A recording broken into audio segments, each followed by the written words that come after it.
हम परंपरागत छोड़कर हम नई टेक्नोलॉजी से बिजली पर आधारित, सोलर लाइट पर आधारित योजनाएं चला रहे हैं। कांग्रेस ने केवल 3,000 करोड़ रुपया दिया था। अभी माननीय प्रधानमंत्री ने 6.5 साल के अंदर 41,500 करोड़ रुपया देश के मछुआरों को दिया। इनके पिताजी थे तो गोली चलाए थे मंदिर के नाम पर, और एक विशेष वर्ग खुश हो जाए बेस वोट, उसके लिए वो किसी भी हद तक जाने भारतीय संस्कृति के मतलब मानने वाले लोग हैं। उसी का नतीजा है 2014 से लगातार समाजवादी पार्टी बाहर जा रही है, क्योंकि वो एक वोट को खुश रहे, बाकी नाखुश कर रहे हैं। बागपत के मंत्री संजय निषाद ने अखिलेश यादव को लेकर बड़ा बयान दिया है, जहां पर वो अखिलेश यादव पर तंज कसते हुए नजर आए हैं। देखिए हमारे संवाददाता की ये खास रिपोर्ट। क्या कहेंगे जो है? मैं बधाई दूंगा इस जिले के कि डैशबोर्ड की जितना भी है मैक्सिमम जो स्कीम है, मैक्सिमम विभाग जो है A+ में हमारा, और उत्तर प्रदेश जो है जो हमारा लखनऊ का सिस्टम है रैंकिंग का, उसमें एक स्थान प्राप्त कर रखा है। मत्स्य विभाग के क्षेत्रों के साथ साथ और विभाग के अधिकारी को इसलिए बुलाया गया था कि उनका सामंजस्य एक दूसरे के विभागों से रहता है, कि उनकी फाइल, जैसे मत्स्य विभाग अब हाईटेक हो रहा है, हम परंपरागत छोड़कर हम नई टेक्नोलॉजी से बिजली पर आधारित, सोलर लाइट पर आधारित योजनाएं चला रहे हैं, क्योंकि बागपत एक दिल्ली से नजदीक जिला है। इसके वजह से यहाँ मत्स्य पालकों की जो बिजनेस का पॉलिसी है वो अच्छा है, सप्लाई अच्छा है उत्पादन में। तो यहाँ के विभागीय जो हमारे प्रधानमंत्री मत्स्य संपदा योजना थे, मुख्यमंत्री संपदा योजना, निषाद राज बोट योजना है, अभी मछुआ कल्याण कोष की बहुत महत्वपूर्ण योजना एक है, जिसके में आधार कार्ड नहीं होगा उसे हम 5 लाख का कोई इलाज कहीं करा ले, 13-14 इलाज है उसमें, और कहीं अगर अन्य बीमारी होती है तो उसे भर्ती होना पड़े, उसे खाते में 5 लाख चला जाएगा। ये इशू था, प्रचार प्रसार उसका, उनके शिक्षा के लिए भी पैसा आ गया। दूसरा एक प्रतिबंधित थाई मांगुर है, और उत्तर प्रदेश में चूंकि उसे कैंसर्स होते हैं तो उत्तर प्रदेश ने प्रतिबंध कर रखा है। ऐसी स्थितियों में ये बंगाल से सप्लाई होते हैं और दिल्ली के इर्द गिर्द जो ऐसे पैदा करके करते हैं। तो अभी इसीलिए SP महोदय को दिया गया कि उसको नोटिस देकर कि उसको न बेचा जाए, और पालन करने वालों को भी समझा दिया जाए कि अब ये प्रतिबंधित है, ऐसा काम मत किया जाए। और हमारी सरकार के द्वारा RS जो है, मतलब जो रिसर्कुलेटरी जो एक्वा सिस्टम है, कि एक ही बार टैंक में पानी भरा जाएगा और उसको साफ करके फिर रखा है, पानी हमारे पास कहीं बाहर ज्यादा जरूरत नहीं पड़ेगी, और नई टेक्नोलॉजी से उसे बच्चे जल्दी मतलब हमारे मछली का उत्पादन होता है।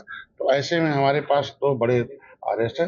एक बायोफ्लॉक की हमने किया कि अब जैसे पोखरे में पानी सूख जाते थे और फिर उसमें मछली का ग्रोथ कम होता था, तो अभी ये होता है कि एक बायोफ्लॉक है कि पोखरे खोद लेंगे, उसमें हम पॉलीथीन बिछाते हैं, मतलब एक टारपलिन है, और उसके बाद एक बैक्टीरिया डाल देते हैं उसमें, और बैक्टीरिया जो ग्रो करता है तो मछली जब आती है तो उसका जो वेस्ट प्रोडक्ट बैक्टीरिया खा जाता है, तो साफ पानी हो जाता है, और बैक्टीरिया जो वेस्ट निकालता है वो उसका चेन हो जाता है, तो मछली का उत्पादन दोगुना हो जाता है। तो ऐसे में इन लोगों को था कि भाई मछली पालन वाले अभी साइंस नहीं जानते हैं, तो विभाग के लोग साइंस जानते हैं, उससे प्रशिक्षण के द्वारा उनको प्रशिक्षित कर दिया जाए और उनके बीच में लाया जाए। तालाब निर्माण की ढेर सारे तो अभी स्कीमें हैं, और हम चाहते हैं कि हाईटेक यहाँ से आ जा। कई ऐसी योजनाएं, क्योंकि जमुना है तो 83 के नियम थे सहकारी समितियों को, जिसकी वजह से कुछ माफिया जो थे वो जमुना और गंगा का पूरा लंबा ले लेते थे, फिर छोटे छोटे किसानों को देते थे, भेजते थे। उसमें हर 5 किलोमीटर पर एक समिति का निर्माण का निर्देश था, लेकिन अभी नई 22 तारीख का शासनादेश 83 का बदल दिया।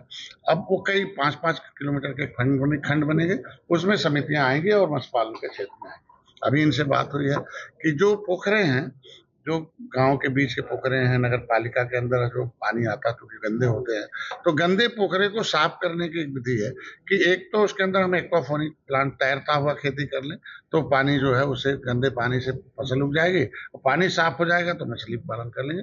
और यहाँ जो विकसित तालाब है वो टेंडर दे दिया, अर्ध विकसित तालाब को मनरेगा और व्यवस्था के अनुसार उसे विकसित करा दिया जाए, और जो अविकसित हैं उसको किन कारणों से अविकसित हैं उसको देखकर हम लोग उसको विकसित कराकर अधिक से अधिक पोखरे, क्योंकि माननीय प्रधानमंत्री, माननीय मुख्यमंत्री का एक ही सोच है कि निचले पावदान पर रहने वाले व्यक्ति को मुख्यधारा से जोड़ा जाए। पहले 67 साल में कांग्रेस ने केवल 3,000 करोड़ रुपया दिया था। अभी माननीय प्रधानमंत्री ने 6.5 साल के अंदर 41,500 करोड़ रुपया देश के मछुआरों को दिया। 33 परियोजनाएं हैं, कैसे इन्हें मिलेगा उसके लिए हमारे यहाँ UP fishery NIC.org उसमें है, उससे आप ले लेंगे सहायता, चिकित्सा सहायता और निषाद राज बोर्ड मुख्यमंत्री संपदा योजना। और माननीय मुख्यमंत्री जी ने भी निर्देश जारी किया कि प्राथमिकता मत्स्य क्षेत्र में मछुआरों को पहले दिया जाए, जब वो न ले योजना है तब दूसरे को दिया जाए, और कोशिश करके उनके पट्टे वगैरह ये जो राजस्व संहिता 2016 का मतलब उसका दिया जाए। कुछ इश्यूज थे जो हमने अधिकारियों को दे दिया है, उसको जल्दी सॉर्ट आउट कर लेंगे।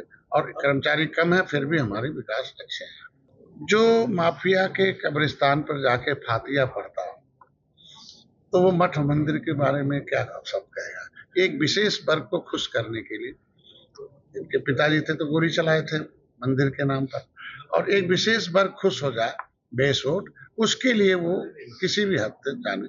और नतीजा है कि 90% लोग भारत में भारतीय संस्कृति के मतलब मानने वाले लोग हैं। उसी का नतीजा है 2014 से लगातार समाजवादी पार्टी बाहर जा रही है, क्योंकि वो एक वोट को खुश रहे बाकी ना खुश कर रहे हैं। ये बात इसका तो बुलडोजर कानून व्यवस्था को लगातार कटघरे में माफियाओं को बचाने की उनकी कवायद है। माफिया के सहारे ही वो सत्ता में थे, माफिया ही उनके सत्ता के एक सीढ़ी थे, और माफियाओं की कमर तोड़ दिया माननीय योगी जी ने। हमारी सरकार की प्राथमिकता थी कि माफिया न हो, भय मुक्त वातावरण हो, जितने अपराधी हो जेल में चले जाएं। पहले कैसे है आप देखो कि इनकी सरकार में CEO को बोनट पर रखकर SP ऑफिस में खींचते हुए ले जाते थे। मतलब पुलिस वो इनके समय में अपराधी पुलिस को दौड़ाती थी, और आज पुलिस अपराधी को पकड़ के जेल के सलाखों में डाल रही। तो अगर कोई भी अपराधी सरकारी जमीन कब्जा किया है, अपराधी गरीब की जमीन कब्जा किया है, तो खाली कराया जाएगा तो क्या जाके हाथ से खाली करा दें? नहीं तो आदेश है ना कोर्ट, कैसे कर भाई बिना एविडेंस के किसी का घर गिराया गया हो, बिना किसी का खुद का निजी हो गिराया गया हो, तो उसके आवाज उठाएं। माफियाओं के बचाव में आएंगे तो उसका जवाब 27 में जनता देगी।